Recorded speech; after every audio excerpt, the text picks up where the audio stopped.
But I'm Mike Wilbon. We're off the next 2 days, Tone.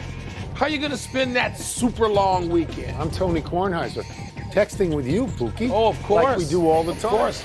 In the tournament, you're going to play golf or you're going to watch? I'm going to watch. I mean, because the weather where I am for tomorrow has rain and for Friday has high winds. So Got seats on my flight. 85 and sunny, baby. I know. Scottsdale, huh? Scottsdale It's National. tempting. I'd like to play. Right. Welcome to PTI, boys and girls. In today's episode, tournament picks, NBA tanking, and Tim Legler joins us for 5 good minutes. But we begin today with last night's NCAA play-in games. In the first one, Alabama State scored off a Hail Mary pass with less than 1 second to go to beat St. Francis.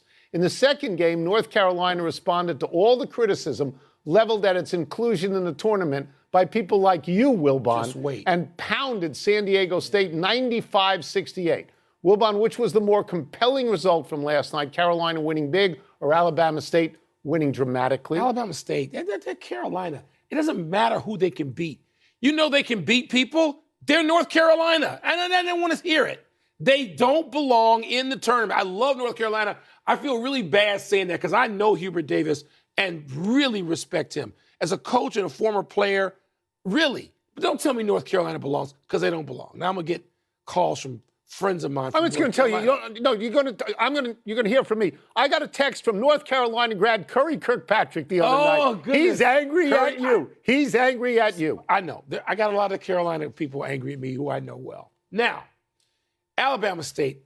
So I wasn't watching it live. Oh. And the text I get says, if you want to be really angry as a Bears fan, this play is going to remind you exactly of that. That's right. Jaden Daniels play. And I get the clip, and it was one David Israel who texted me. Yeah. And I look at it, and I got angry. I got angry all over again. It's the same play. It is. And it's so dramatic. That's March Madness. Yeah. Not Carolina winning some game by 60 that it shouldn't be in. I'm going to get to Carolina unless the bell rings. But I'm going to start with this. I watched the last 4 minutes of this game. I landed on it. I got off the golf. I watched this. So St. Francis is down about 6 with a minute and a half to go. And in a period of time, they hit 2 threes and they tie the game. And then after that, they cannot hold on to the ball. They possess it, but they knock it out of bounds or somebody takes it away. And then this kid on the last play on the Hail Mary flings it the length of the court. It hits 2 or 3 different people, settles in the arms of an Alabama State guy who banks it in. It is unbelievable theater. It is elation and it is broken hearts. The only thing I'll say to you about Carolina is this. They must have heard you and everybody else, like the governor of West Virginia, saying, get out of the tournament. I don't want to sue anybody. I feel pretty good about this in this regard because I did sit here and say from the beginning, they should be in. They could beat 30 teams in the tournament. They go out 21-11 halfway through the first half. Then it's 33-13. Then it's 47-23. I turned it off at 33-13. They hit 14 threes, the most ever.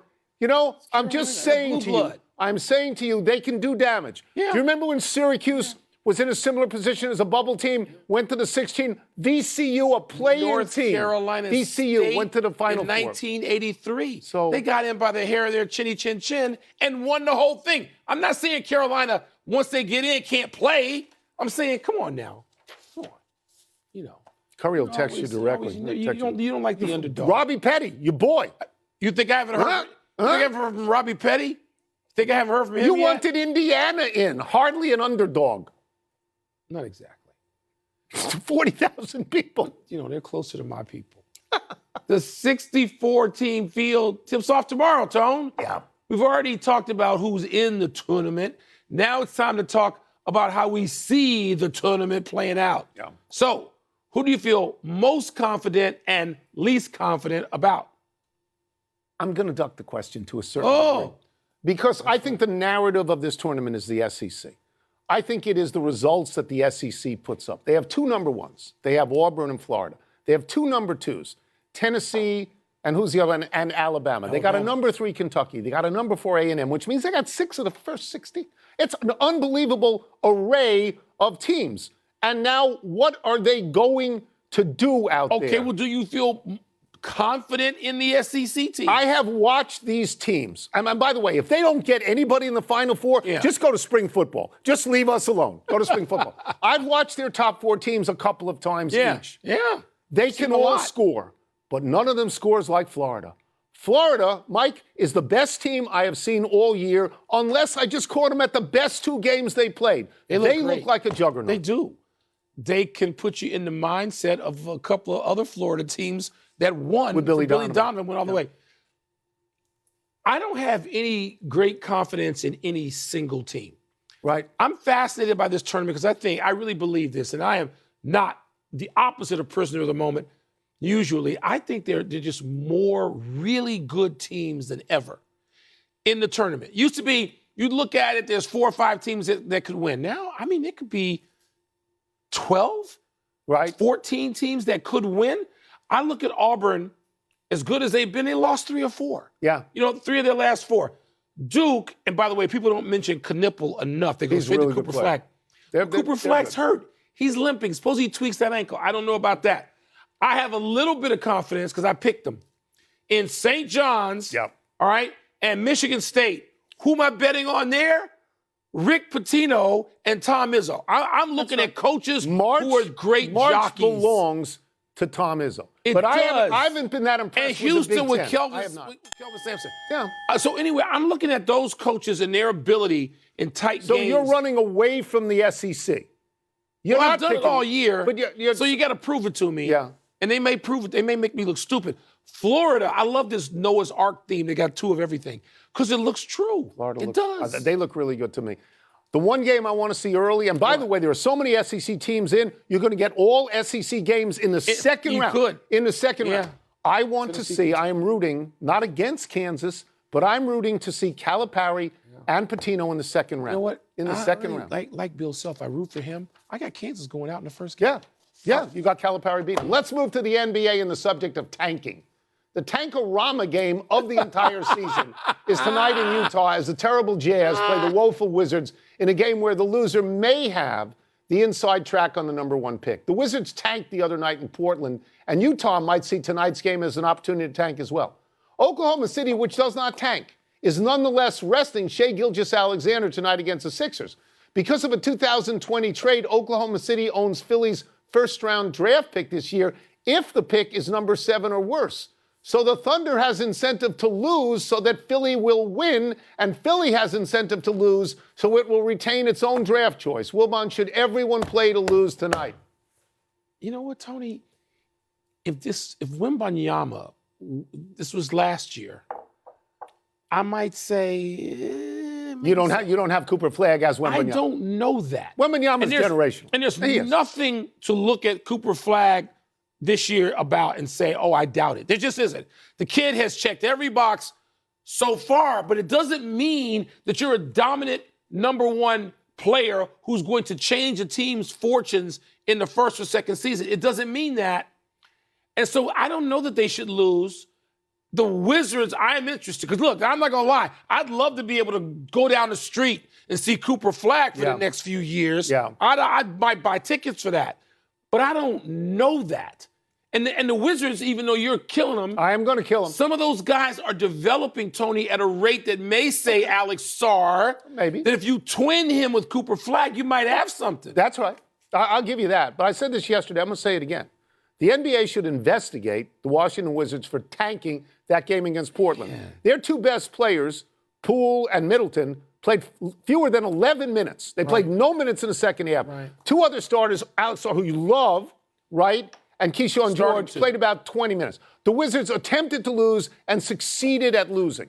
Now, the only reason I bring this up, Mike, is because all sports now have gambling partners. Yeah. Baseball does, football does, basketball does. Yep. So if the NBA is encouraging you to bet, they can't give you a boat race. They have to guarantee the integrity of the game, and they did not in that case. In this case tonight, it's going to look like a G League game. Okay. Nobody's going to try. But you had 2 games like that the other night. Actually 3, because Philadelphia had no squad. Philadelphia may as well have had George McGinnis and Julius Erving playing, and they went to double overtime or whatever it was. Denver didn't have Joker or Jamal Murray. And they lost. And they lost. And then Indiana but they're not didn't have their 6 top players, and they won. Right, they're not attempting to tank, though. Like tonight between Oklahoma City, because of this draft pick, and Oklahoma City wants Philly to win, and Philly wants to lose. Yeah. It's a time, Mike, when neither team has an incentive to win. Should the game be off the board? Yes. Well, then that's Vegas can take the game off the board. This is a problem if neither team has any incentive to win. Oklahoma City doesn't take tank. The game. No, they don't. No, they're the head of their division. They win if SGA's out in the few games he misses. But you know what I'm saying? You want the Wizards. You don't want to see this kid? I do want to see him. Sure, I want to see him. All right, well, he could be in a Wizards uniform if they lose. Yeah, what if I move to Arizona and he's playing in Phoenix? Let's take a break. Coming up, who should be the NBA MVP? Oh, no, my favorite that's question. great. We will ask it to Tim Legler. You know the Suns could be in the lottery. You hit up on something there.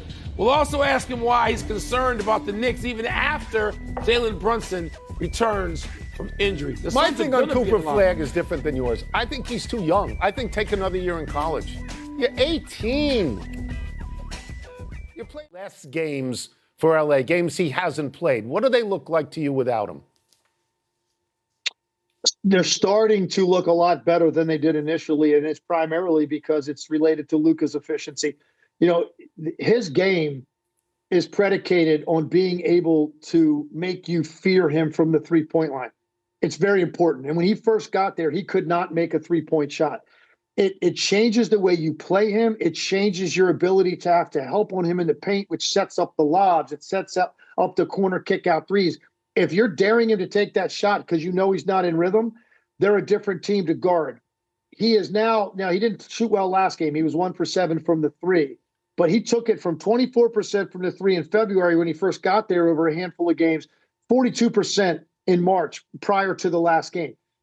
So for me, you can see the legs are starting to get there under him. The efficiency is starting to come back with him. It's setting up his ability to dictate and control possessions offensively. So for me, that's really what this is about. Their defense has been very, very good for quite a long time. I think they're third in the league over the last 15 games. They've answered that question for me.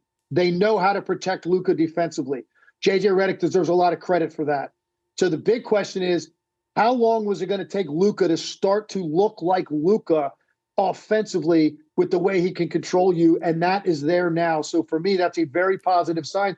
And then, by the way, last thing, Austin Reeves, how many number 3 players on a team in this league are you going to take ahead of Austin Reeves right now, the way he is playing? It's really remarkable what this guy is doing on a nightly basis offensively, and the way he is dominating defenses has broken through the ceiling and what I thought he could be as a player. So that's another great sign for the Lakers. All right, I'm going to annoy Tony now, Tim. Really annoy him by getting to a question he says we start asking in October and we don't stop asking until June. Who you got for MVP, since we're going to see Joker, of course, tonight? You got Jokic or you got Shai Gilgeous-Alexander right now? If you had to turn in your ballot tonight, who would it be? Yeah, well, Michael, I think actually, if I recall, I think October 22nd, opening night, somebody had a big game and I was asked who's the front runner. So I know what Tony's talking about. We start a little bit too early with this stuff. I agree. Now, look, I don't necessarily think 12, 13 games to go is too early. But here's what I'm going to tell you. All of the years I've known you two, all of the TV I've done with you, the conversations I've had with you, I legitimately do not think you could have ever asked me a more difficult question than who is the MVP of this league. And that for that reason, and I have a vote, I am withholding my thought on this till the end. You know why? There are still more big moments to be played for both of these teams. Oklahoma City is trying to secure home court advantage throughout the finals. They're deadlocked with the Cleveland Cavaliers for that. Obviously, Denver could be 2, they could be 5. That's a big difference in the West. There are still so many more big moments to come. I'm going to wait. So what it comes down to is this. The statistical dominance has to be there. Obviously, it is. Both guys. It's historic with Shai. It's incredible what this guy has done with his consistency, and he's sprinting through the wire. He's getting stronger as the year goes. It's the statistical dominance versus team success. How do you weigh those two things? Oklahoma City has a 12.5 game lead over everybody in the West.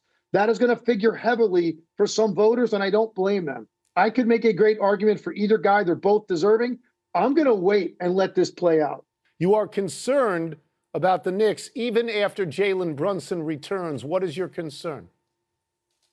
Well, the first one is with Jalen Brunson specifically. You know, when you land out of the air on someone's foot, it's a lot different than when you're dribbling a basketball and you step on someone's foot when your other leg is already on the ground. The amount of force you're generating when you're coming out of the air. When I saw him turn it that night, I said, this is going to be weeks before we see Jalen Brunson because it looked that bad. So he's going to come back. He's going to be bothered by that the rest of the year, in my opinion. And to the extent that, hey, guy like Jalen Brunson, if you take even 10% less quickness from him, that makes him more guardable by more guys. And it's just a different feel he's going to have the rest of the way. So him, it starts with him. But also, I just think defensively, they haven't convinced me that that's going to be enough against the Boston Celtics and the Cleveland Cavaliers. And what else matters? I'm not judging the Knicks by the Bucks, the Pacers, the Pistons, if they get them in the first round. Their measuring stick is Cleveland and Boston. And those two teams are prolific offensive teams. And I don't know that the Knicks are going to be good enough at the point of attack with their ball screen defense, no matter what Hart and Anunoby do and Bridges. That part of it is not going to be good enough to slow those teams down with a fully healthy Jalen Brunson. If he's limited in any way, I don't even think you can match them on the other end. And so for me, that's why I think a successful end of the season is a tough, hard-fought series against the Boston Celtics in which they probably lose in 6 games. Breaking your heart again, Tom. Those things happen. Those things happen. Yeah. Tim Legler, thank you. Isn't he good? Appreciate it. How many years have we go back? Thank you, guys. 30. Let's go back a long time. At least. Tim is calling the Nuggets-Lakers game tonight at 10 Eastern. Let's take one last break. Still to come, Jalen Milroe puts up an impressive number at his pro day. And was the best play of today's Dodgers win, you got to go there, turned in by a familiar-looking fan? So the two people who were on with us and George Michael for the first time were Tim Legler and Stephen A. Smith. That's right. Both of them started with us. Happy time, people. Happy 67th birthday, Andy Reid. With Bill Belichick now in college, Reid is the winningest active NFL coach, 273 regular season wins. He's 4th all time behind Don Shula, George Halas, and Belichick. Wow. Reid has 143 wins in just 12 seasons in Kansas City after having 130 wins in 14 seasons in Philadelphia. Reid made the Super Bowl in both places, but his 3 Super Bowl wins are in Kansas City. Reid's Chiefs have been to the Super Bowl 5 of the last 6 seasons, so nobody, Wilbon, can call it a dynasty of one. They've won a bunch. With Belichick and Pete Carroll out last season, Reid was the NFL's oldest head coach. But with Carroll in Las Vegas now, Reid can feel like a young man. Do you like seeing this funny side of Reid in the State Farm In the commercials, I do. You like that? I always sort of liked Andy Reid. Yeah, I do too. And if you're in person after games, he'll give you a little needle. Yeah, he will. He's all right. He's all right. Happy anniversary, Butler. On this day 14 years ago, on the way to an upset over number 1 seed Pitt, the Bulldogs' Andrew Smith gave 8 seed Butler the lead with 2.2 seconds left. Then inexplicably, Butler's Shelvin Mack ran into Pitt's Gilbert Brown just before Brown tried a half-court desperation heat. Brown made the first free throw to tie the game but missed the second. Butler's Matt Howard got the rebound and was fouled even more inexplicably by Nasir Robinson with 0.8 seconds left. Howard made the winning free throw. Butler went on to the national final, losing there to UConn 53-41. The year before, Butler also made the final game, losing to Duke when Gordon Hayward's heave hit the back rim. Tony, I got to say, we missed the anniversary yesterday, March 18, 1968, I guess it was. Wilt, 53 points, 32 boards, 14 assists, 24 blocks, and 11 steals. What? You like that? 24 blocks. Take that, Jokic. Give me that. You know what that's better than? That's better than 15, 5, 5, 5, 5, and 5. Happy trails to another game for your Cubs. The Dodgers finished the 2-game sweep in Japan with a 6-3 win. Heralded pickup Roki Sasaki started for the Dodgers. His first 4 pitches topped 100 miles an hour.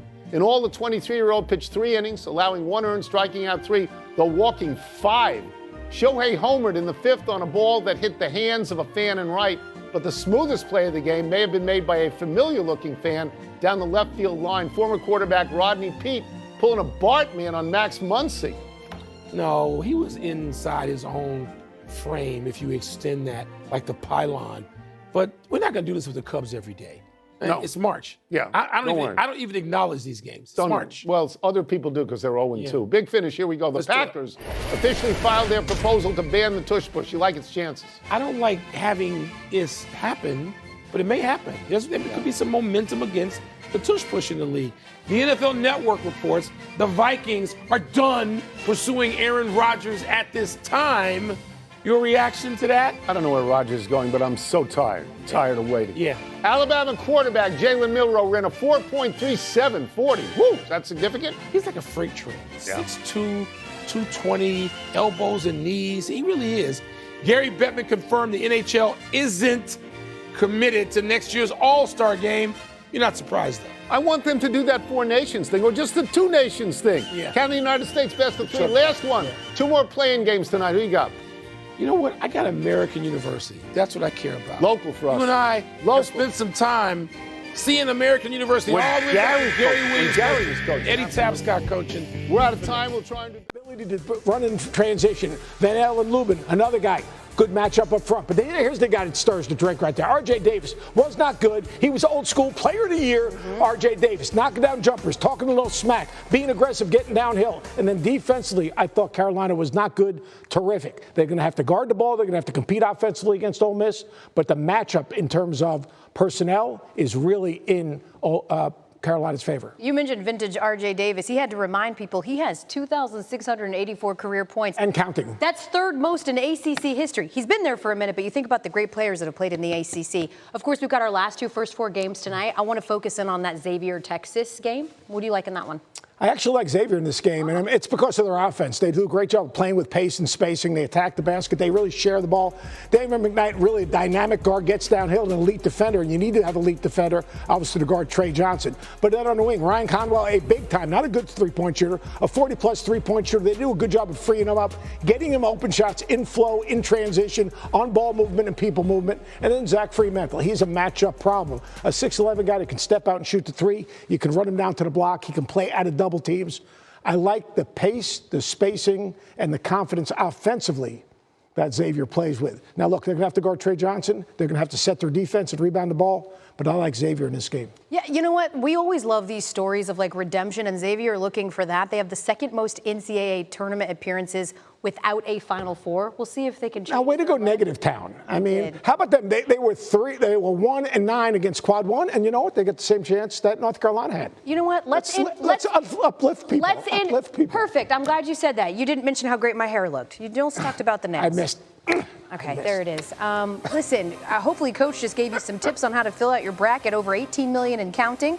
All you have to do is download the ESPN app, get started, create a group, invite your friends, get ready for the madness with the #1 bracket game. And remember, they're going to lock in tomorrow for the men and on Thursday for the women, so get to it. For much more on the tournament, Friday for the women. For much more, here's Tony and Mike with PTI's bonus segment. All right, Wilbon, what NCAA tournament storyline intrigues you the most? Tony, this is a tournament where I've got 3, 4, 5 teams I'm locked onto, which is usually the case. And some of it has to do with where I'm from. It might be Big Ten teams or teams from Chicago, like when Loyola Chicago's in, even though that's sort of a rival. I don't have that. I got St. John's. I'm rooting for St. John's. I just like the way they play, that Rick Pitino is somebody we know and have followed for forever, has this team. I'm going to go off book for you for a second, because I'm looking at the women's NCAA tournament, the bracket and the stars. And you got UConn versus South Carolina, the rematch I want to see for the national championship game, April 6th. I mean, I want to see that. And then the list of stars, including partial list, Juju Watkins, Paige Beckers, Kiki Rice, Olivia Miles, Hannah Hidalgo, Haley Van Lith, Flau'jae Johnson. I know who they are. Right. They're not ones and dones. I've been watching some of these women for 3, 4 years. Right. I'm excited to see them play, in some cases, each other much more than I am the men's side. That's fine, but I'll talk about the men here. I'll talk about the men, and the most important story, the single narrative to me, is the SEC and how well the SEC is going to do. They have 2 number 1s, 2 number 2s, a 3 and a 4. They got 6 teams of the top 16. Now, do they bust? Do they get no teams in the Final Four and go straight to spring games and college football, or do they maybe become the first conference ever to get four? Nobody's ever done that. They're in position to get four. So I want to see, in terms of storyline, how that plays out. And much like you, I am concerned with and looking at Rick Pitino. He is, at the moment, if I'm correct, the only person who's ever won NCAA championships at 2 different schools. He would be the only person ever. This would be Johnny Vandermeer. If he actually won this and got and became the first person ever to 3. For Rick Pitino, that's a mic drop. It is. It is. You just walk straight out of the arena with your arms up and bathe in the adoration. Is that right? That's true. That's it. We're done. Back to you. Still to come on SportsCenter. With the Bengals offense in the bag, the latest on trade talks that could leave Cincy without their top pass rusher. Plus, how Jalen Milroe's pro day could help the QB prospect make a move in the NFL draft. And Olivia Miles joins SportsCenter to share how